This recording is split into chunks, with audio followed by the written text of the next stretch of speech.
la socotaa qofka intuusan geerin ka hor waxaa jirto reaction jirkiisa uu bixin doono muddo 40 casho okay waxaa laga yaabaa inaad maqashay qofka 40kiisa uu ku jira ama 40keegii baa ku jira warnimo dhimo rabaa wax noocaas oo kale taa okay marka 40kaas maxaa laga wadaa 40kaas casho intaadan geerin ka hor jirkaaga reaction uu bixin doona reactionadaasna maxaa ka mid ah inta aad geerin ka hor aad arki doonto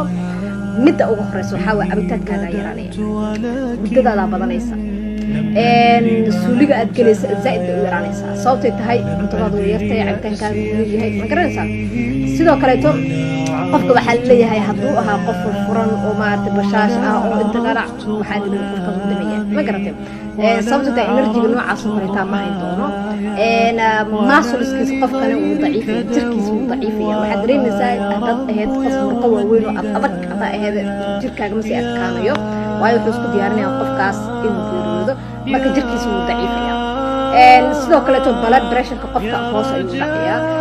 sida hadda aan u neefsanayno kale qofka uma neefsan doono oo neefta ayaa ku degdegi doonta sida wax laga inuu soo dhaxo qofka noocaas oo kale taa 40 saac ku jiro sidoo kaleeto psychological jirka uu sameeyayna uu yaraan doona okay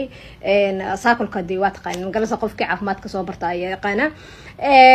sidoo kaleeto calaamadaha qofka lagu arki doono waxa kamid ah in jirkiisa uu qabow yahay ma garta hadda jirkeena anaga uu kulul yahay sababtay tahay shaqadiisa zaid u badan marka shaqadii way si yaraanaysaa marka si dambeeso shaqada jirka uu qabanayo way si yaraanaysaa qabow buu jirkiisa qofka noqon doona sidoo kale waxa lagu leeyahay skinka qofka kalarka oo caadiga ah uu bedelmi doonaa kalar gudud camal uu yeelan doonaa ama maxaan ku raacay cagaar ma garata markuu qofka uu sii geeriyoonayo calaamadahaas iyo calaamado kale jira haddaba muhiimad inta ugu muhiimsan waa intaas waaye marka qofka xanuunsanayo xanuun u geeriyoodana uu isku arka calaamadahan qofka aanan xanuun qabin iska caadi gurigiisa iska joogo oo wax shida aanan qabin calaamadaha noocaas oo kale taa baadigiisa ayaa bixin doona ma garata marka dad waxaa jira iska geeriyooda Soomaaliya hurdada ku geeriyooda ama ayagoo iska socdaan iska dhaca ma garata oo wax xanuun aanan markaas aan qabin hal mar ama kusoo booda xanuunka saa u geeriyooda calaamadaas la isku aragtid tasbiixda badso salaada badso